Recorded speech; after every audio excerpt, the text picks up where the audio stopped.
आज हम हेलो। लोग बात कर रहे हैं प्रेगनेंसी के बारे के। तो जैसे कि ना मैंने काफ़ी मूवीज़ के अंदर देखा है कि प्रेगनेंसी को दिखाया जाता है कि वो बड़ा एक ग्लो कर रहे हैं, स्किन उनकी ग्लो कर रही है, कि उनकी क्रेविंग्स होती हैं वो बड़ी अलग तरीके से होती है, ट्यूबलेस वाली रहती हैं। तो ये रियलिटी है ना, या एक सिर्फ मूवीज़ के अंदर दिखाया जाता है कि हमारे भी कि हाँ प्रेगनेंसी ऐसी होती है बट रियलिटी में ऐसी नहीं होती। तो आपको क्या लगता है इस बारे में? Raghav, I'm very happy that the man is asking me these questions because it's good to know that this generation men are equally aware about what is happening in the family, what is happening to the lady who is we used to take for granted. जो आपका question है that is a very valid question. Yes, आप जानते ही हो movies में everything is pretty glorified and बड़ा अच्छा अच्छा करके दिखाते हैं सब चीज़ों को। और यस, होता भी है, women do glow when they are pregnant, otherwise also we glow, you cannot deny that. Women always glow. But pregnancy, yes, whenever a lady is happy, she feels contented inside, definitely that glow will show on anyone. आप भी आज खुश हो, आपने अच्छा काम किया, we have run a good podcast. So you'll also have that glow of satisfaction, contentment of doing the good thing. So वो तो सृजनी है, माँ है, तो how happy she would be inside. And that also depends on the entire family, the surroundings she's in, the kind of environment that she's given to rear the pregnancy and the ongoing pregnancy, the child. तो automatically जब आप एक अच्छे माहौल में होते हो तो you do tend to be happy and glow. मतलब प्रेगनेंसी में हैप्पी होना एक इम्पोर्टेंट पार्ट है। Oh yes, very important. I am a strong believer कि जो ये महाभारत में हम स्टोरी देखते हैं कि जी जब अर्जुन अपनी वाइफ को स्टोरी सुना रहे होते हैं तो she is pregnant with Abhimanyu, and then she is heard कि अर्जुन उनको स्टोरी सुना रहे हैं कि चक्रव्यूह कैसे भेदना है, बट फिर वो सो जाते हैं and Abhimanyu doesn't know how to come out of it. I think it's very true, मतलब इट इज़ माई बिलीफ, कितना साइंटिफिक अप्रोच कहेंगे उसको मैं नहीं जानती, बट मुझे सच में ऐसा लगता है कि जब एक मदर खुश होती है तो it produces happy hormones and the baby tends to have a very happy nature, the baby is more carefree, more relaxed, right. जो भी मदर्स एंशियस रहती हैं उनके बच्चे भी मैंने ओवरऑल देखा है कि वो थोड़े एंशियस रहते, बच्चे क्राई ज़्यादा करते, पिकी eaters. It happens because when you follow so many pregnancies and follow up their children also, then you get to know. तो mother definitely should be happy, should क्या, yes it is a habit है। हाँ, अगर आप कोशिश करो starting में, अगर आप खुश नहीं भी हो बट अगर आप थोड़ा थोड़ा कोशिश करो खुश रहने की, तो automatically it becomes a habit. You know, your muscles know there's a muscle memory. If you smile, even if sometimes you're feeling low, if you smile, so your brain automatically gets that signal कि नहीं, I can be happy in this situation also, or maybe if not happy, at least I can be calm. वो बड़ा important है। तो इसमें husband का क्या role आपके according pregnancy? Very important, very important. आप कहोगे कि हाँ हर विजिट पे हस्बैंड साथ में आए, हर योगा सेशन में हस्बैंड साथ में रहे, जैसे आपने पहले पूछा कि मूवीज़ में बड़ा अच्छा दिखाते हैं बर्थडे करा, बट आप सच बताओ Raghav, you are working, you are in such a stage where you are struggling to make a mark for yourself. Will you get all the time, every time, will you be able to join your wife? I'm sure you will make it a point कि आप अपनी appointments उस हिसाब से रखो या अपना work space उस हिसाब से बनाओ कि आप अपनी वाइफ को अकम्पनी कर सको, but not always, it's not possible practically. आपकी जॉब है, आपका कुछ भी, तो आई थिंक लेडीज को भी कहीं ना कहीं ये समझना चाहिए कि they are self sufficient and they can take care of themselves. They should not always be dependent कि हाँ हस्बैंड आएंगे तो हम हॉस्पिटल जाएंगे, या बुरा मान जाए कि अरे मेरे हस्बैंड के पास तो मेरे लिए टाइम ही नहीं है।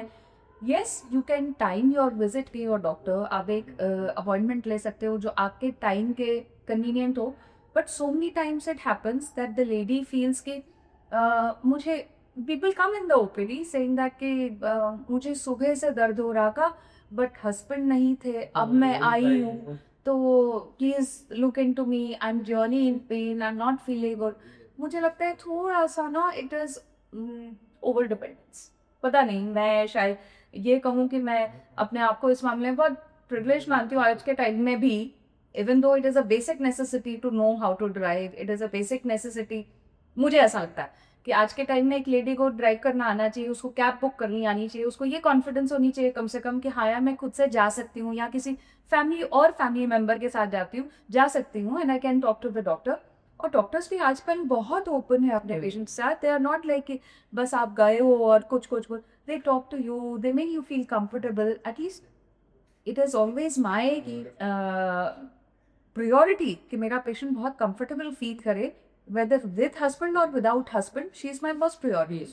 तो yes, it will be very nice कि husband accompany कर सके, but sometimes if the husband cannot come, so it should not be like कि it is a barometer, it is a bar for that person कि तुम मेरी care करते हो तो तुम मेरे साथ आओगे. No, it is not. I don't strongly believe in it. मैंने जैसे कि एग्जाम्पल की अगर बात की थी वुमेन से, तो उसमें कोई ये पता चल भी 70 to 80% वुमेन्स है उनको मॉर्निंग सिकनेस रहती है, Yes. या उनके मूड स्विंग्स है, अप एंड डाउन चल रहे हैं, Yes. या कुछ बॉडी में हार्मोनल चेंजेस हो रहे हैं। Yes. तो ये कितना होता है, उसमें क्या इफेक्ट आता है वुमेन की लाइफ में, या उस टाइम उनकी बॉडी पे क्या इफेक्ट आता है, एंड उस टाइम के हस्बैंड को क्या करना चाहिए उसमें, या फैमिली को कैसे सपोर्ट करना चाहिए?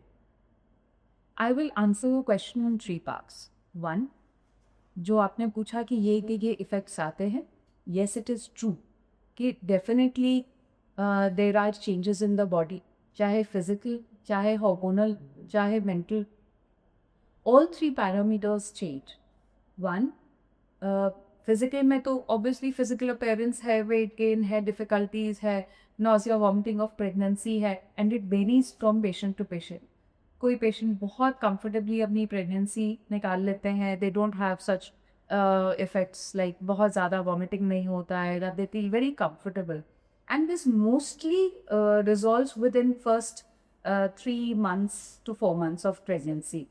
तो उसके बाद में और बाकी तरह के इश्यूज आते हैं, लाइक बैक पेन है या लेग्स में स्वेलिंग है, तो इस तरह के चेंजेस डेफिनेटली फिजिकल चेंजेस हैं. Then coming to emotional changes, a lady wants to feel very secure, she wants to feel wanted. उसको कहीं ना कहीं एक देखिए, everybody wants to look good at any given time, right?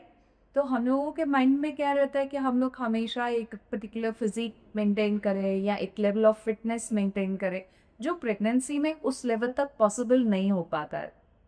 So one is worried about the physical appearance. Then comes the emotional part, that थोड़ी बहुत emotional dependence तो हो ही जाती है फैमिली मेम्बर्स पे, हस्बैंड पे. अब इसको हम कैसे टैकल कर सकते हैं? एक, सबसे पहले फीमेल की counselling along with the husband. I always prefer कि husband wife at least first 2-3 visits में इकट्ठे आए, so that we can explain both of them what they are going to go through, और दूसरा what they should expect and how to deal with it. If the husband is aware कि हाँ उनको vomitings होंगी, nausea होगा, कुछ भी खाएंगी तो मन खराब होगा. कितनी बार ऐसा होता है कि लेडी कुछ चाह रही होती है खाने के लिए, कि फॉर एग्जाम्पल मुझे गोलगप्पे खाने, and the moment those golgappas come in front of her, तो शी फील्स कि नहीं अभी मुझे नहीं खाना है. तो एक तो हुआ हस्बैंड अंडरस्टैंड्स कि हाँ ठीक है आपको अब मन नहीं कर रहा है, it's okay. But most of the times the see कि पेशेंट हस्बैंड नाराज़ हो जाते हैं कि अरे देखो तुमने मांगा, मैंने लाया ही और तुम खा नहीं रही हो. ठीक है, तो वहाँ पर थोड़ा सा उनको समझाना पड़ता है कि यार these changes are do happen and they are pretty normal. ठीक है, फिर अगर आप ये सब फॉर एग्जाम्पल जैसे हमने गोलगप्पे बताए, तो फिर उनको प्रॉब्लम्स होंगी, और वॉमिटिंग होगी, गैस्ट्राइटिस होगा, और ज़्यादा एसिडिटी होगी. फिर ऐसे भी चांसेस है कि अगर कहीं ख़राब जरा सा खा लिया तो इन्फेक्शन होने का भी चांस है. सो वी टेल देम कि how to deal with these things. अगर आपको कुछ चटपटा खाने का मन है तो these are the healthy options. Lot of diet counselling is done कि हाउ घर पे बना लो पानी उसका साफ ले लो या किसी हाइजीनिक जगह से खा लो. बोलो पे तो आपके लिए भी हेल्दी नहीं है तो वी कैन नॉट से कि हाँ प्रेगनेंसी में यस. जैसे अब what I do is one of the tricks, जैसे पेशेंट का मन करता है मैगी खाने का, तो what I tell them is कि मैगी मसाला ले लो और अपनी जो मनपसंद सैलेड कोई भी वेजिटेबल है उसके ऊपर खूब सारा मैगी मसाला डाल लो और वैसे करके खा लो. तो एक क्या टंग टेस्ट है या स्मेली है ना, तो basically they satisfy your senses. और तो क्या कर सकते हैं, मैगी भी बनानी है, खूब सारी वेजिटेबल्स डाल लो, साथ में एक सैलेड खा लो, तो that kind of balances out the nutritional value as well as the fibre amount. तो आप खूब वेजिटेबल्स डालोगे तो मैदा ऑटोमेटिकली मैगी का कम हो जाएगा. So the content of the content या quantity of maida will be less. तो मैंने अटैक करता है मतलब किसी को नॉर्मल भी करता है ना, किसी के लिए भी करता है. It's not be pregnancy. देखो हम प्रेगनेंसी में थोड़ा सा ज़्यादा प्रोन टू होते हैं for constipation, obviously for acidity, क्योंकि प्रेगनेंसी इज ग्रोइंग, तो ऑटोमेटिकली जो हमारा वो लोअर एसोफेजियल स्फिंक्टर होता है उसमें चेंजेस आते हैं, तो एसिडिटी के प्रोन टू हो जाते हैं हम. डिलेड गैस्ट्रिक एम्पटिंग होती है, मतलब जो हम खा रहे हैं उसको टाइम लगता है स्टमक को खाली होने में, तो उन सब चीज़ों से एसिडिटी का चांसेस ज़्यादा होता है, कॉन्स्टिपेशन का चांसेस ज़्यादा होता है, वॉमिटिंग्स होती हैं पेशेंट को. तो if we plan our meals accordingly, वही जो मैं बता रही हूँ कि जैसे पेशेंट आते हैं तो हम हस्बैंड वाइफ दोनों को काउंसिल करते हैं कि आपको एक हेल्दी लाइफस्टाइल वैसे मेंटेन करना है, what exercises she can follow, how to modify her diet, and accordingly the husband also helps, है ना. अब एक चीज़, अब वाइफ तो सब कुछ नहीं बना सकती है ना. Sometimes we even counsel them कि हाँ यार, हमें अगर इस टाइम पर she is not able to prepare meals for the entire family और take care of the entire house, या लेडीज़ ही हमारे यहाँ पर इतनी वो होती हैं कि नहीं मैं सब कुछ कर लूँगी तो उनको थोड़ा सा बोलना पड़ता है कि नहीं, this is your time, you need to enjoy this time equally. So आपके पास बहुत, भगवान करे, लाइफ टाइम है अपना घर संभालने के लिए, अपने हस्बैंड को देखने के लिए, अपने इन लॉज को देखने के लिए. So this time you should spare some time for yourself. ऐसे तो रूबीन ने हर लेडी को अपने लिए मी टाइम ज़रूर निकालना चाहिए, but especially I feel in pregnancy she needs a lot of me time wherein she can take care of herself, she can enjoy the pregnancy and be happy about it. तो अब इसमें तो मतलब husband हो गया, family हो गई, Yes. तब काफ़ी मैटर करता है. बिल्कुल, बहुत. वो कैसे उन्हें ट्रीट करते हैं. Like I said, there are a lot of insecurities that develop. For example, sometimes about looks, कि मैं मोटी हो जाऊँ या मैं मोटी हो गई हूँ तो फिर मैं क्या करूँगी, how am I going to lose so much weight. Maybe a calm gesture from the husband, maybe just an expression of love can feel her more secure that it's okay, it's a phase, it will pass. ऐसा तो है नहीं, आजकल तो लोग, आजकल girls इतनी aware है, they get into fitness regimes very fast. Even pregnancy में दे आर वेरी अवेयर कि हमें कितना वेट गेन करना है या हमें किस तरह से प्रेगनेंसी से रिलेटेड एक्सरसाइजेस करनी है जिससे कि हम प्रेगनेंसी में भी फिट रहें और उसके बाद भी. देन ईटिंग हैबिट्स, अगर हस्बैंड थोड़ा सा उसमें या फैमिली थोड़ा सा उसमें हेल्प करे उनको कि हाँ भाई आपके लिए ये हेल्दी है तो हम इस तरह की चीज़ घर में बना लेते हैं, तो एक बड़ा सपोर्ट हो जाता है लेडी को ना. या कभी कभार सिर्फ इतना बोलना कि चलो आज तुम्हारा मन है ये खाने का तो हम इस तरह से कर लेते हैं. या I have seen patients coming with their mother in laws, उसे कि कोई बात नहीं आप हमें सिखा दो exercise and we'll help them do it. So it feels so nice, है ना, कि एक लेडी को कितना एक सपोर्ट होता है कि मेरे साथ कोई खड़ा है, मेरे साथ कोई है, there somebody long with me in this journey. Then automatically the baby grows, the baby who is inside, the baby feels happy, है ना, we have a healthy child birth. कितना हेल्प करता है. अच्छा, एक और चीज़, जैसे पोस्ट डिलीवरी लेडीज़ केयर की, now they are going to have laxity, कि हमारे अब वेट लॉस भी हो गया तो अब हमारा काफ़ी बॉडी ऑर्गन्स है जो सैक कर जाएंगे. Like you must have seen, we had a podcast on this कि how we can do the rejuvenation for टैफ ऑल्सो. तो पोस्ट प्रेगनेंसी चेंजेस के लिए भी अब हमारे पास बहुत सारी चीज़ें हैं. Like there are certain things which we call as mommy makeover, तो जहाँ पर हम लोग पेशेंट का जो सैगिंग की स्किन है post her pregnancy, that we can correct. The sagging breast, that can be corrected. Then the vaginal laxity, we can take care of that. तो बहुत सारी, if you, I would love that to see that video also. So if you see that, you will understand that there are so many things that we do for taking care of a woman as such, कि pre pregnancy कैसे करना है, during pregnancy क्या है, and then post pregnancy care is equally important. Because वो अपने आप के साथ, अपने बच्चों के साथ, अपने बच्चे के साथ वैसे ही जूझ रही होती है. Breast feeding is another hassle. रातों को जागना is one hassle. Then home is another thing कि आप अपने आप को कैसे पूरी तरह फिट भी रखो, अपने बच्चे को भी देखो और अपने घर, family. I am talking of person like me, like you, your Valis for that matter, कि how a working woman or a housewife can take care of themselves, who have to not only look after themselves but their child and the entire family also. उसमें भी husband का और family members का बहुत important role है. So that बीच में जैसे अगर बेबी सो रहा है तो मदर को थोड़ा टाइम दे दिया, चलो आप भी रेस्ट कर लो, you have been awake the full night with the baby, आप रेस्ट कर लो. या अगर बेबी को थोड़ी देर फैमिली मेम्बर्स देख लें तो lady gets some time for herself to exercise, to look after herself. And then there are things for pelvic floor exercises हैं, pelvic floor repairs हैं, collagen therapies हैं. वो सब भी हम कर सकते हैं जहाँ पर lady feels confident in herself. तो प्रेगनेंसी के साथ एक्सरसाइज करना इम्पोर्टेंट है. Of course, for every trimester there are different set of exercises which a lady should. Ma'am pregnancy working एक हाउस वाइफ है तो दोनों के लिए अलग होते हैं. जैसे बाबे को होता है कि हाँ हाउस वाइफ है तो ये चीज़ है, बट अगर एक वुमेन वर्किंग है उनके लिए प्रेगनेंसी एक अलग होगा. उन्होंने ऑफिस का भी देखना है, घर का भी देखना है, उन्हें प्रेगनेंसी भी देखनी है. उस चीज़ में आप कैसे बता सकते हो वैसे कि आप ये चीज़ कर सकती है इस टाइम कि वो अपने वर्किंग को जो है आवाज़ आए उसको अपना कैसे मेंटेन करेंगे, ऑफिस का जो स्ट्रेस है वो अपने बॉडी पे ना आते.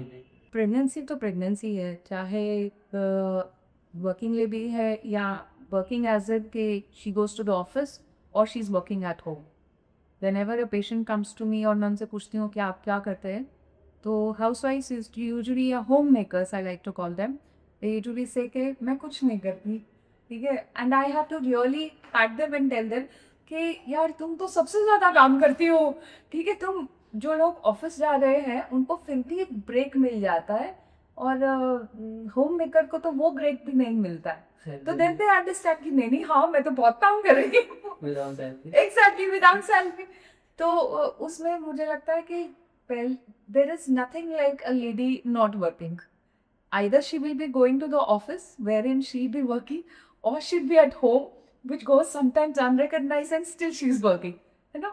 तो उसमें both the pregnancies are very very important. Unfortunately sometimes we have to tell the office goer या homemaker that please आप रेस्ट कर ले, या कई कंडीशंस होती है जहाँ पे हमें उन्हें बेड रेस्ट बोलना पड़ता है या बोलना एक लिमिटेड ऑफ स्टैंडिंग या कुछ हम रिस्ट्रिक्ट कर देते हैं. But there are very few conditions. Otherwise I encourage all my patients के they should be active, they should be working throughout pregnancy. एक है कि जो ऑफिस गोअर्स हैं for them we tell them कि जैसे आप घंटे 2 घंटे से बैठे हुए हो कंप्यूटर के सामने स्क्रीन हो, पहले तो स्क्रीन गार्ड लगाओ so that you don't strain your eyes, you don't get headaches. दूसरा अपने आप को वेल हाइड्रेटेड रखो, अपनी बॉटल हमेशा टेबल पे रखो ताकि आप पानी पीते रहो.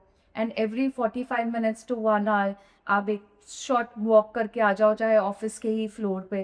तो उतना तो हम आराम से कर ही सकते हैं. जैसे उठ गए, चाहे वॉशरूम ब्रेक ले लिया या अपने फ्लोर पे वॉक कर लिया, थोड़ा सा रिलैक्स कर लिया. Maybe sometimes just stretch a little, we tell them to just stretch on the chair itself. There are so many things that we can stretch. कि neck को थोड़ा relax कर लिया, use an orthopedic pillow ताकि back में leg rest बोलते हैं. This is how they can maintain their posture and relieve themselves of floor strain.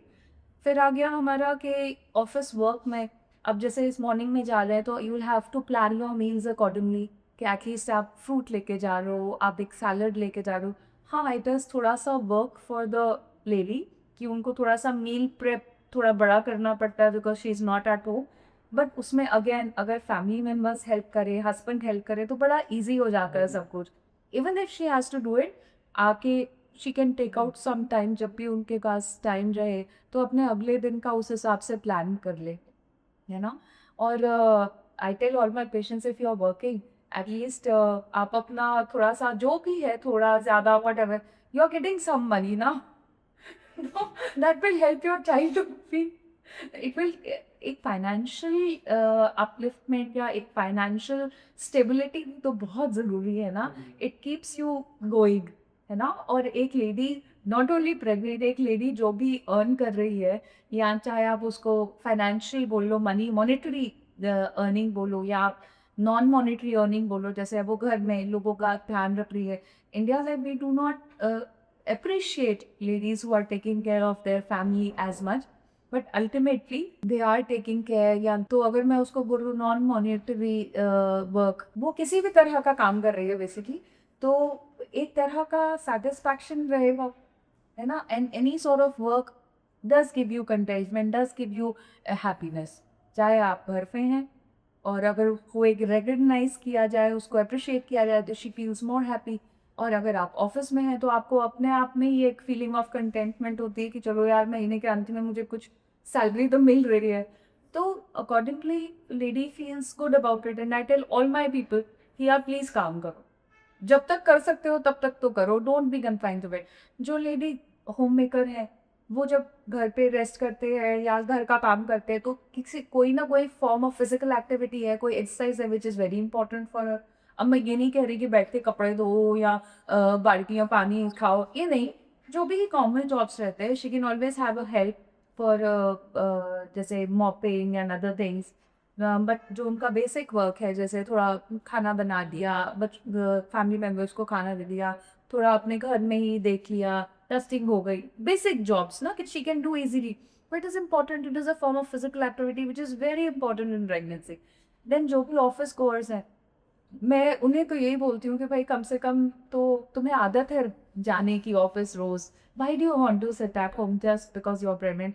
जैसे हम लोग स्कूल जाते हैं, हम डिग्रीज लेते हैं, पढ़ाई करते हैं, पढ़ाई के साथ साथ शादी करते हैं, पढ़ाई के साथ साथ शादी के साथ बच्चे करते हैं। So they are different milestones in one's life. So this is also a milestone, getting pregnant, having your own family, raising the child. So अगर हम उसको एक अचीवमेंट की तरह ही, एक माइलस्टोन की तरह अपने लिए लाइफ में लें, तो that is a very good thing. I also went through this where and I felt कि अरे यार, अब बेबी प्लान कर दिया, अब काम कैसे करूँगी, या how am I going to do my practice. या बहुत सारी लेडीज़ है सोचती है कि करियर को हॉल्ट हो जाएगा, मेरा जो प्रमोशन ड्यू है वो नहीं मिलेगा, how am I going to deal with people will look at it very differently कि now she has a child, she'll not be as committed to the office। जबकि ऐसा बिल्कुल नहीं होता। आई थिंक एज भगवान ने हमें बनाई ही है मल्टीटास्किंग के लिए। बट इसमें जो ऑफिस में भी रहता है ना, एक आपको क्या लगता है कितने टाइम तक की प्रेगनेंसी में ऑफिस जाना चाहिए? जब तक उसको लेबर में नहीं स्टार्ट हो जाती थी, तो शायद मैं वर्कaholic हूँ इसलिए, और मैंने लास्ट डे तक काम किया है। तो आई फील कि जितना जिनको रोज़ बाहर जाने की आदत है, तो वो अगर थोड़ा बाहर जाते हैं, अपने कलीग्स से मिलते हैं, छोटे मोटे उनके गेट टुगेदर्स ऑफिस में होते रहते हैं, तो they remain entertain, they remain busy. तो आपको उतनी चेंजेस जो प्रेगनेंसी में है, वो आपको उतना आई फील कि अफेक्ट नहीं करती हैं, और you learn how to deal with them. अगर आप अब जैसे मैं रोज़ काम पे आ रही हूँ, आप रोज़ काम पे जा रहे हो, अगर हमें बोल दिया जाए कि हाँ आप घर पे बैठ जाओ, आप बैठ पाओगे? नहीं बैठ पाओगे। तो अलग तरह की फ्रस्ट्रेशंस शुरू हो जाती है, तो अलग तरह की इनसिक्योरिटीज शुरू हो जाती है। तो आई फील कि पीरी should be work until and unless like I told you कि कोई ऐसी स्पेसिफिक कंडीशन है जहाँ पे हमें बोलना पड़ता है कि आप मत जाइए। भी ब्लड प्रेशर अनकंट्रोल्ड हो गया, अनकंट्रोल डायबिटीज़ हो गया, अब टू वेट नहीं गेन कर रहे टमी में, या हमें कोई ऐसी रेगुलरिटी ब्लड फ्लो रिस्ट्रिक्शंस है जहाँ पे हमें उनको, या प्लेसेंटा प्रीविया से है जहाँ पे हमें रिस्क लगता है, patient already bad obstetric history है जहाँ हमें लगता है कि पेशेंट को रेस्ट करना चाहिए, प्री टर्म लेबर की हिस्ट्री वो, तो वहाँ पे we have to dare the patient to be cautious, और maybe at times stay at home and rest. Even that is valid for home makers also ना, कि उनको रेस्ट करना ही है तो रेस्ट करना। उसमें फैमिली का रहता है सिर्फ फ्रेंड की, उसकी रेस्ट की नीड भी नहीं है, वो कर लेते नहीं कि ऑफिस का रूम ले जाके अभी रेस्ट कर लूँ प्रेगनेंसी में। I think we are discussing that only कि हमारी प्रेगनेंसी में what is the role of husband and what is the role of family members, that is what we are discussing। यहीं पर तो family members का बहुत important role आता है कि whatever decision your lady is making, you should support it as far as जिद नहीं होनी चाहिए, राइट? कोई भी फैमिली जिद से तो नहीं चल सकती, है ना? अगर कोई चीज़, one should always weigh the pros and cons of everything. अगर डॉक्टर उनको बोल रहा है कि आप रेस्ट Yes. कीजिए और लेडी थोड़ा सा एडमेंट है कि नहीं मुझे तो ऑफिस जाना है, तो आई थिंक आजकल तो वर्क फ्रॉम होम भी एक बहुत अच्छा ऑप्शन है, and offices are also very open to it. वो भी यार आजकल के टाइम्स तो बहुत अच्छे हैं लेडीज के लिए, हमें हर जगह प्रिविलेज मिलती है। हम ऑफिस में जाएं, बस पता चल जाए कि हम मतलब lady is pregnant, they will shower so much of love and care and affection to the lady. बहुत सारे कॉर्पोरेट्स में ऐसे भी हो गया, like now they have started having a mother baby room also, जहाँ पे आप डिलीवरी के बाद भी मदर बेबी को लेके आ सकते हो, and there is a small, you can call it a cradle sort of a place wherein the babies can be there, mother can go and feed। बहुत कॉर्पोरेट्स में वो स्टार्ट हो गया है। तो यार जब इतनी हमें प्रिविलेजेस मिल रही हैं तो उसको अवेल करो ना। मैम जैसे आज के टाइम में है तो जॉइंट फैमिली न्यूक्लियर फैमिली है, तो आपको क्या लगता है कि जॉइंट फैमिली में प्रेगनेंसी जैसे बनना ईजी है या एक nuclear family? It is both ways. अगर आपकी फैमिली सपोर्टिव है और and they understand you, then I would say it is a blessing to have a joint family. It is a blessing. They say there's a proverb, it takes one lady to give birth to a child, but an entire village to rear a child. तो अब मैं working हूँ, तो I can get you my example. For me it is a blessing, it is a huge blessing. मेरे work timings बहुत erratic है, मुझे इतना पता होता है कि घर जाके मेरे बच्चे सेफ हैं, they are in safe hands, and who better than grandparents or family members who will take care of the child, है ना? आजकल के टाइम में maids are not safe, है ना? या wait, आजकल के टाइम में होम ये हाउस हेल्प्स या nannies are not that safe. आप देख ही रहे हो कि कितना क्राइम बढ़ रहा है। whatever you do, even you have a nanny cam or something, still your child is vulnerable। तो उस हिसाब से मुझे लगता है जॉइंट फैमिली बहुत अच्छी है for rearing a child. But yes there are circumstances जहाँ पर खासकर यंग लॉर्ड जो है, for job opportunities, for better career options, लोगों को बाहर आना पड़ता है या दूसरी जगह जाना पड़ता है जहाँ पे वो अपनी जॉब परस्यू कर सकें, the ladies working. Then there are places like जहाँ पर आप एक सेफ एनवायरनमेंट बना सकते हो या जहाँ पे आप बेबी को रख सकते हो। But mostly I see wherein the children are with their family members, they tend to be more adjusting, they tend to be more flexible। और कितना अच्छा है कि जो आपके बड़ों का आशीर्वाद रहता है आपके बच्चों पे, and they you know the small small even though stories may be little gooing only, maybe a peekaboo for a small child। तो वही उसको कितना एक मतलब from the age of 6 months जो आप दादा दादी के साथ या मासी बुआ whoever is around उसके साथ में आप जो एक बॉन्ड शेयर करते हो, तो डेफिनेटली इमोशनली और कल्चरली एक बड़ा रिच बच्चा पैदा होता है, मतलब ग्रो करता है। Yes, a healthy mean at री। तो बट अनफॉर्चुनेटली अगर कोई है न्यूक्लियर फैमिली में, दे कैन प्लान अकॉर्डिंगली। आजकल बहुत जल्दी क्रैचेस ले लेते हैं बच्चों को, even 8 months babies they can की, लाइक आई सेड कि corporates are having this option that you can keep your baby there. तो मदर के ऊपर थोड़ा सा definitely by mother both parents के ऊपर एक डेफिनेटली एक्स्ट्रा वो आ जाता है, because they are busy from work and then they have to come home and they feel कहीं ना कहीं ये गिल्ट भी आ जाता है कि यार हमने अपने बच्चे को बिल्कुल टाइम नहीं दिया। सो ऑलरेडी इतने थके हुए होते हैं एंड देन दे थिंक अब हम इसका वो टाइम कैसे पूरा करें, तो that aspect also comes there. So I think one has to weigh the options, क्योंकि ऐसा नहीं है कि आप न्यूक्लियर फैमिली में हैं तो आप फैमिली प्लान ना करें या अपना बेबी प्लान ना करें, वो तो है ही है, डेफिनेटली करें। but then accordingly you have to see how you are exactly how you can go forth with it। ये बेबी वो टाइम मेरा वही बिल्कुल बिल्कुल से आजकल मैं देख रही हूँ कि बहुत जो पोस्ट कोविड बच्चे हैं, they have a lot of screen addiction. Yes क्योंकि आप थक के आते हो ऑफिस से, तो आप क्या करोगे, इजीएस्ट थिंग फ़ोन ले लो। फ़ोन दे दो, टीवी दे दो, बच्चा भी चुप, चाहे आधा घंटा, बट यू विल फील हाँ कि हाँ चलो मेरे को चाय पीने का टाइम मिल गया, या मैं अपना कुछ एक खाना बना लूँ, खा लूँ, या किसी को कुछ इंस्ट्रक्शंस दे दूँ, या जस्ट चेंज कर लूँ, शावर ले लूँ, तो वो आपको टाइम मिल गया। पर उस वजह से हमारे बच्चे बहुत अफेक्ट हो रहे हैं। तो आज के लिए मतलब बच्चे खाना नहीं खाते। एग्जैक्टली बच्चे फ़ोन के बगैर खाना ही नहीं खा रहे। They don't have this habit कि नहीं, और जबकि it is absolute no no कि आपने खाना खाते हुए किसी भी टाइप का स्क्रीन नहीं देखना, चाहे हम कहते हैं नहीं पीजी तो सेफ है। No, there is no screen time with food. और बहुत बार मैं ऐसे देखती हूँ कि मेरे खुद के घर में I am not there, and my house help what she does is TV चला दिया, ठीक है, और उसके बाद बच्चे को खिलाती रही ना, बच्चे को पता है क्या खाया वो वो टीवी नहीं है।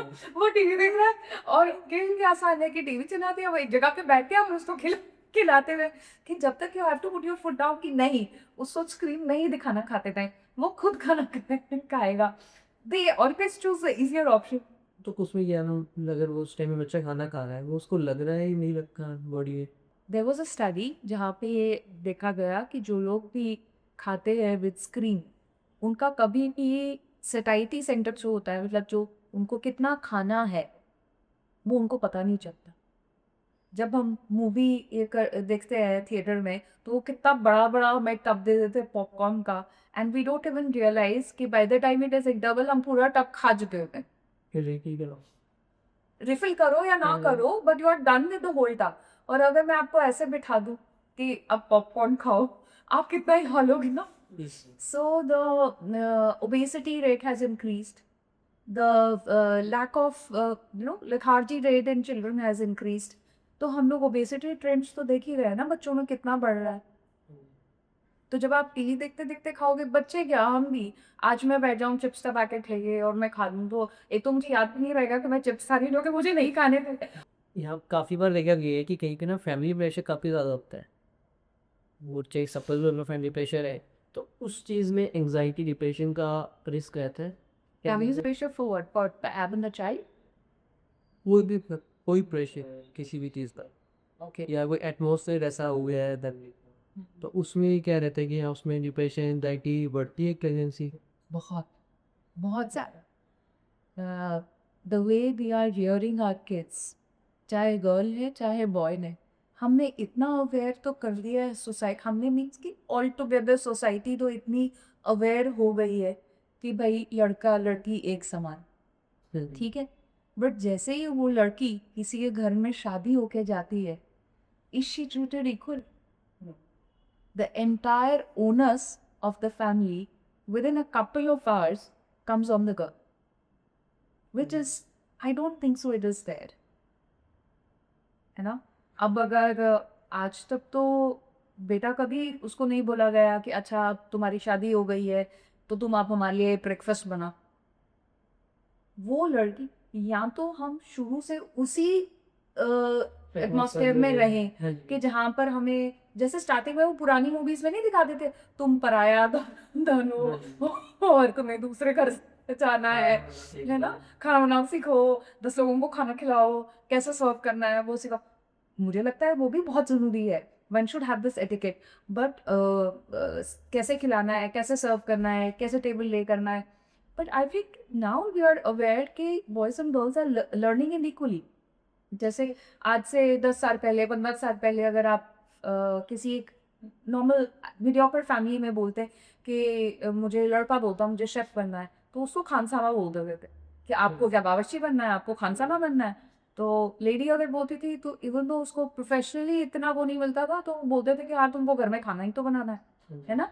But now you see how I also follow certain chefs who are man, and मतलब I am a big fan, और मुझे बहुत अच्छा लगता है कि वो किस तरह से एक क्विजीन को आगे लाते हैं, इंडियन क्विजीन को आगे लाते हैं, या अपने आप को कितने अच्छे से, कितने very elegantly they put themselves forward and the whole profession forward कि they are no more a khansama, they are also a part of the entire society, and they are doing so well, चाहे financially कह लो, चाहे अपनी ये कह लो professionally कह लो, they are achieving great heights, internationally देख लो तो कितना इंडिया का नाम वो वहाँ पर भी रोशन कर रहे हैं. तो so many girls are also going into hospitality and culinary businesses. तो इट इज़ सो नाइस. अच्छा, now when we are telling the boy and the girl to learn things equally, कि आप भी बनाइए और ये भी सीखें, आप भी सीखें. अभी तक हम उनको उस शादी के टाइम तक बोल रहे थे आप दोनों कीजिए, ये भी कीजिए, वो भी कीजिए. और आजकल डॉटर्स आर ऑल पापा की परी, है ना. तो अरे मेरा बेटा पापा के पास बैठ जा, तू थक के आया है, वो है. The entire paradigm changes. तो Now, सडनली से एकदम से only when the boy is coming, तो राजा बेटा आ गया ऑफिस से, राजा बेटा खा गया, राइट. और वो जो ओनस है वो पूरा एक लड़की पे चला जाता है. आप कितनी बार देखोगे हमारी सोसाइटी में that even if there is a problem with conception या कंसीविंग, तो वो सारा ब्लेम गेम जो होता है वो लेडी पे आ जाता है. हाँ जी. एवरीबडी, चाहे वो घर की वो हो, मदर इन लॉ हो, चाहे वो मौसी हो, चाहे वो बुआ हो, चाहे वो ननद हो, वो हर कोई गर्ल को ही पूछते हैं कि क्या हुआ, अभी प्लान नहीं किया, अभी बेबी नहीं हो रहा, तुम डॉक्टर के पास गई. And the girl is so pressurise कि भाई मेरे अंदर ही कुछ खराबी है, right. It is never done कि बल्कि मेरे से जो ये जनाब बहुत नाराज हो गए थे क्योंकि मैंने उनसे कहा था कि आप अपना सीमेन टेस्ट साथ में करा लो, because whenever we evaluate a couple, we have to evaluate the husband also and the wife also. He was so offended. He was like कि इसका क्या मतलब है, मैं बिल्कुल ठीक हूँ. मैं कहते then you have to counsel them कि भाई फर्स्ट विजिट में तो हस्बैंड वाइफ जरूर आएंगे, उसमें भी मदर इन लॉ आ गई होती है कि मैं वो बताऊंगी. भाई अब तुम कैसे बताओगी कि whether they are having relations or not, कि वो लड़की बेचारी किस हालत में भी है कि वो रिलेशन रख पा रही है हस्बैंड के साथ, नहीं रख पा रही है, are they in those terms, क्या वो सोच भी रही है इस टाइम पर इस बारे में. तो वो सारा का सारा ओनस आप एक गर्ल पे तो नहीं डाल सकते जो अभी few hours या few days before she was also papa ki pari. She also used to come from the office and she was equally tired. Now she comes from office and she's expected to cook. She's expected to order the house help. She's expected to design entire menus, right? So definitely the field feels more pressurized. जैसे अभी चला आपका pregnancy का अभी में समय बना, जितने भी में कह सकते हैं कि वर्किंग वुमेन्स हैं या जो हाउस वाइफ्स हैं उन सब के बारे में, बट में कोई ऐसे साइन भी होते होंगे प्रेगनेंसी में जो हमें इग्नोर नहीं करने चाहिए, या जो हम हर एक हस्बैंड को बताना चाहिए कि मेरी वाइफ को भी ये सिम्टम्स आ रहे हैं किसी चीज़ के, तो इस चीज़ को मैं इग्नोर ना करूँ, वो वाइफ इग्नोर कर रही है, तो हमें उस टाइम में डॉक्टर से जाते हैं. वो कौन से ऐसे साइंस होते हैं? हाँ, ये जानना तो बहुत ज़रूरी है.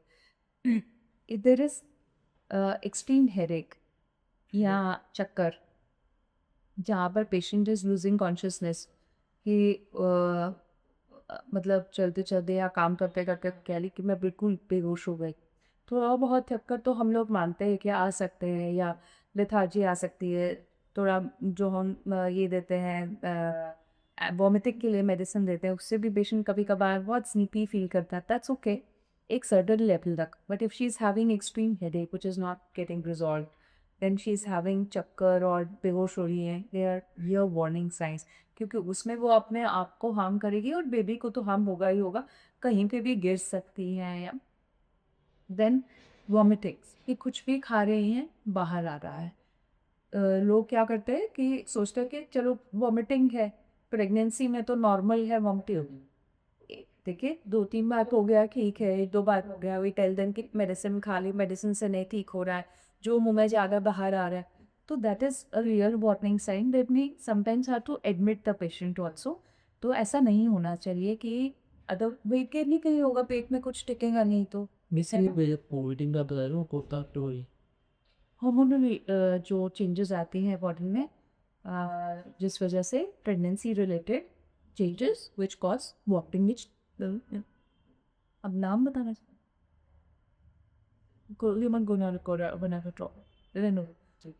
कई हार्मोन्स होते हैं प्रेगनेंसी में जो एक तरह से you can call it early, जब नहीं होते थे इतने डिवाइसेस, तो one of the science after post वो लोग उसको लेवल से वॉमिटिंग हो रही है या पीरियड मिस हो रहा है, तो it may be related to pregnancy. जब उन लोग बहुत पहले नहीं लोग इसको चेक करते थे, and then after 3 months 4 months only they used to visit the doctor for the first time, तो उसमें जैसे पेशेंट को बहुत ज़्यादा वॉमिटिंग हो रही है, it is a normal thing for pregnancy, मतलब टेक्निकली, कि बट इतना नहीं होना चाहिए कि पेशेंट कुछ खा ही नहीं पा रहा है ना, तो that can be a problem. कई बार कोई ऐसी कंडीशंस भी होती है जैसे मोलार प्रेगनेंसी है, जहाँ पर एक्सेसिव वॉमिटिंग होती है या thyroid. Molar pregnancy is a type of pregnancy wherein, जहाँ पे आप लेडी प्रेग्नेंट होती है बट जो टिश्यू है वो instead of forming into a normal pregnancy, वो एक ट्रोफोब्लास्टिक डिजीज, मतलब कि जो टिश्यू है वो नॉर्मल ना बन के एक प्री कैंसरस लीजन टाइप का बन जाता है।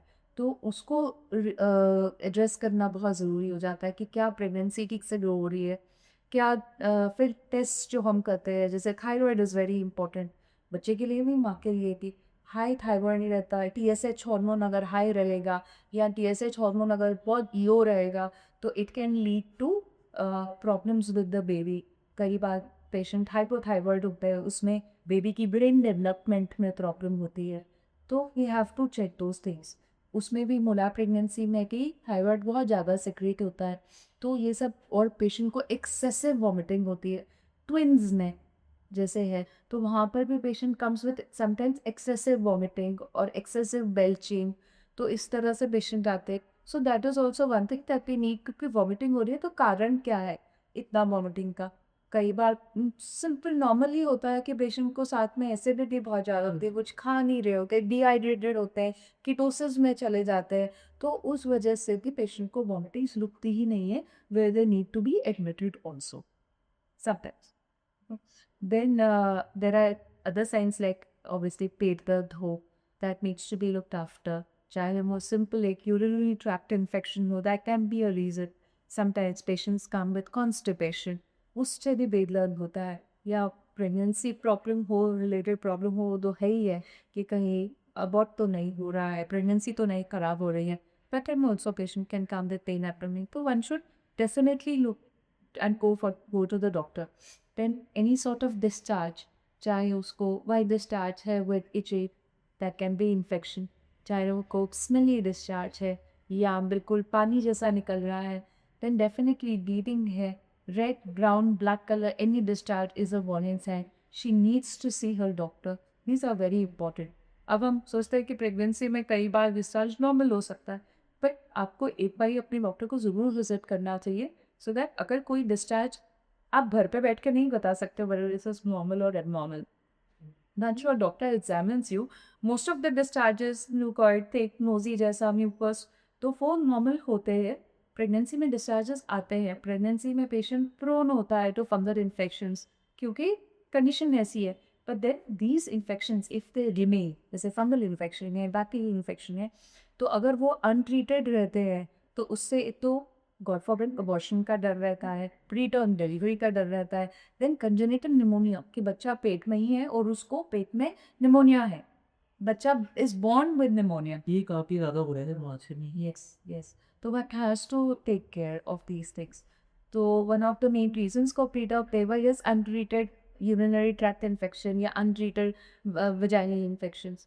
So if we can take care of them well in time, तो हम लोग बहुत आराम से कुछ बहुत सारी चीज़ों को वो पहले ही डायग्नोज करके उनकी कॉम्प्लिकेशन को रोक सकते हैं। जैसे कि मैं वही ने बताया कि वही हो जाता है, तो ज़्यादातर उसी केसेस में होता है कि डिलीवरी पहले हो गई No, before 9 month, not at all. Not at all. तो उसमें चांसेस ज़्यादा होते हैं। उसमें क्या होता है कि अगर प्री टर्म बेबी है तो ऑटोमेटिकली उसका chances for risk for infection तो बढ़ ही गया ना, क्योंकि सब कुछ ही प्रीमेच्योर। हाँ जी।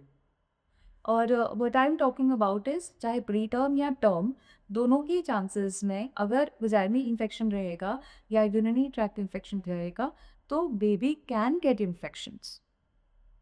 ओके, तो जैसे कि ये डिलीवरी भी होती दो तरीके से होती है, जो होता है जी, तो उसमें आपको कैसे पता चलता है कि अभी एक नॉर्मल डिलीवरी होगी या अभी एक सी सेक्शन से होगा? मैं हम लास्ट टाइम तक पेशेंट को नहीं बताती कि नॉर्मल हो सकता है, सिजेरियन हो सकता है। I always prepare them for a normal delivery कि we will try our best for a normal delivery until and unless we already know कि भाई पेल्विस छोटा है, किसको हम लोग बाय ये केफालोपेल्विक डिस्प्रोपोर्शन बोलते हैं, उसमें बेबी नीचे ही नहीं आएगा, शॉर्ट स्टेचर लेडी है, या गॉड फॉरबिड उनको कोई हिप डिफॉर्मिटी है, कोई प्रीवियस पेल्विक सर्जरीज है जहाँ पे she can not undergo a normal delivery, we tell them with placenta previa है ना, या कोई पेशेंट ऑलरेडी बहुत एक्सेलरेटेड हाई बीपी है, बहुत हाई बीपी है, जहाँ पर वी डोंट वांट कोई हार्ट डिजीज़ है, तो जहाँ पर हम पेशेंट को नहीं चाहते कि वो इतना लेबर का रिस्क ले, तो हम पहले बता देते हैं कि भैया you go for a caesarean, right, caesarean delivery. But जहाँ पर पेशेंट नॉर्मल डिलीवरी में जा रहा है, we prepare them for a normal delivery, but along with that we also tell them that there are lot of conditions, जैसे बच्चे ने commonly हम बोलते हैं बच्चे ने पॉटी कर दिया, कंगुकोनियन बोलते हैं, बच्चे ने पास कर दिया, वहाँ पे क्या होता है कि बेबी वही the all the meconium will get into the baby's lungs, so that can be quite a problematic thing for the baby। तो वहाँ पे हमें थोड़ा सा पहले ही देखना पड़ता है कि हाँ अगर थिक मेकोनियम है तो हमें आगे प्रोसीड करना चाहिए कि नहीं करना चाहिए, because that it can be devastating for the baby.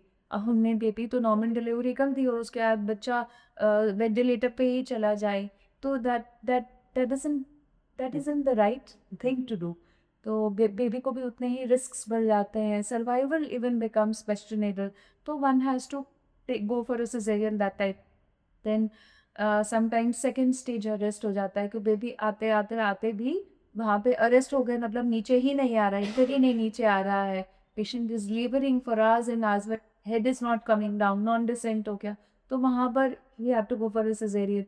Then sometimes जो हम देखते हैं कि patient is not able to push through, baby का हार्ट बीट लो हो रहा है, that is when in a normal labor also we have to take up for emergency cesareans। मतलब वो ऑटोमेटिक कि आप नॉर्मली रिपीट ले जा सेम सेम उसी टाइम पे जो सीधे सीधे चले जाते हैं। जी, इमरजेंसी सिजेरियन उसी को बोलते हैं कि जहाँ पर हमें during the course of normal labour या कोई ऐसी कंडीशन जहाँ पे पेशेंट आए हैं, कोई पेन स्क्रीन कुछ नहीं है, हम देखते हैं कि अंदर का पानी सारा सूख चुका है, या बेबी कोई हरकत नहीं कर रहा है, या हम एक टेस्ट होता है जिसमें हम बोलते हैं एनएसटी, उस पर हमारे को चेंजेस दिखाई दे रहे हैं, बेबी हाइपोक्सिया होने जा रहा है, तो then we have to do an emergency caesarean. तो आपको ये लगता है नॉर्मल डिलीवरी या सी सेक्शन डिलीवरी कौन सी सेफ है या कौन सी बेटर है? दोनों ही डिलीवरियाँ बहुत अच्छी हैं, जो पेशेंट के लिए बेस्ट हो और जो बेबी के लिए बेस्ट हो। See normal delivery is always better, whether for the baby और द मदर, एक नेचुरल प्रोसेस है और it is always good to go for normal delivery. Until unless जो मैं हमने अभी कंडीशंस डिस्कस की, यहाँ पर हमें लगता है कि नहीं it is for survival of the baby और it is for the betterment of the mother, वहाँ पर वो कंडीशंस अलग चीज़ हैं जहाँ पर हमें सिजेरियन के लिए जाना पड़ता है। But otherwise I would always say कि one should try and go for a normal delivery only, that's the natural care, but until and unless otherwise. काफ़ी बार ऐसा भी हो जाता है जैसे मूवी पे जाते ही या तो मतलब ये बीबी को सुनना पड़ता है, तो उस टाइम पे आपने कोई फेस किया हुआ ऐसी सिचुएशन? भगवान का फिर ऐसा हो हाँ बहुत लोग ऐसे बोलते हैं बट ऐसा होता नहीं है मुझे। And in now times these days मुझे तो मार ही देंगे अगर ऐसा मुझे बहुत फनी लगता है क्योंकि system is long back, yes long back, ठीक है ना, तो हम लोग वो फिल्मों में ही देखते थे कि हाँ बढ़िया अम्मा बचे ही है, तो मुझे छोटे होते लगता था अरे बड़ा ग्रीवियस कंडीशन हो गया, बट जितना हमारा हेल्थ केयर सिस्टम है, ठीक है, उस हिसाब से तो हमें मतलब I think we always mother is always the priority, even by law we have to save the mother, even in condition wherein first priority is the mother, there is no doubt about it, ठीक है ना। और मुझे लगता है कि ऐसे बोलना कि यहाँ माँ बचेगी या बच्चा, I don't know how far it is true, भगवान ना करे तब ऐसी सिचुएशन ही आ रहा पड़े, बट ऐसा होता है ना, इट इज वो आप पता नहीं वो पहले बड़ी भी था, दैट इज लॉ, दैट मतलब इज ऑप्शन नहीं है फैमिली के पास वैसा, ऐसा मूवीज में रहता है। There is no option, there is no option. और अगर मदर को कुछ हो गया तो बेबी तो वैसे ही नहीं बचेगा ना। अब पता है मेरे से आई वुड से जब मैं इंटर्नशिप कर रही थी और उस टाइम पर भी इंटर्नशिप में जो रिटायर हो चुके थे, दैट वन प्रोफेसर उन्होंने हमें बस लगाया था कि एक रूल है, एक लॉ है जहाँ पर you can not very I don't want to and it's very bad. तो जहाँ पर ना एक लॉ है, इन लॉ जहाँ पे वो कहते हैं कि two bodies cannot be buried इन द सेम प्लेस और they cannot be connected in this. जैसे आप मदर और बेबी को, they are two bodies right technically, so you they cannot be cremated or buried in the same body, so you have to relieve the baby from the mother's womb and then do it separate. So that was one condition I would say कि वो 75 plus होंगे जब I was doing my introduction, ठीक है, that was way long back, way long back. तो तब उन्होंने मुझे बताया कि जब वो अपनी MBBS ख़त्म करके एक पेरिफ्री में लगे थे तो उस टाइम पर the lady was collapsing during labour. तो उन्होंने विद इन फ्यू मिनट्स कि मतलब वो बस जा रही थी, लेडी वॉज गैस्पिंग, वो उस कंडीशन में ही आई थी क्योंकि तब इतना केयर तो होता नहीं था और वो लोग लेडी को घर पे ही डिलीवर करने की कोशिश करते हैं, होम डिलीवरीज का बड़ा चलन था। तो they got her gasping only and the doctor was really but on duty peripheral area. तो तब उन्होंने एक बार सिर्फ ऐसी मतलब उनके सामने कंडीशन आई थी कि ही just cut open the lady, took out the baby. Luckily, the baby was alive, and the God's grace, the way he was sick. कि I don't know, मतलब God forbid किसी ऑब्स्टेटिशियन को ये ना फेस करना पड़े। तो जैसे कि आपने मुझे बताया कि मतलब इस चीज़ से मेरे को ये लगता है कि प्रेगनेंसी सिर्फ एक फिजिकल नहीं कि इमोशनल सपोर्ट होना ज़्यादा जरूरी है। इसमें गर्लफ्रेंड चाहे कह रहे हैं कि आई नीड यू या फैमिली आपको इतना सपोर्ट कर रही है, तो वही केसेस हैं जो मतलब एक बेटर रहता है प्रेगनेंसी में बोर्ड के लिए। बस वह मिलता है, आप कुछ कहना चाहेंगे? I would say it's a beautiful journey. Every woman should go through it. And जितना हो सके उतना आप भी रिसेप्टिव बनो अपनी फैमिली मेम्बर्स को लेके और फैमिली मेम्बर्स भी आपको उतना ही केयर प्रोवाइड करे। I really hope and wish that every lady has a beautiful pregnancy and she enjoys this journey together with her husband, with her family members, and they can make this moment and the moment of their lives.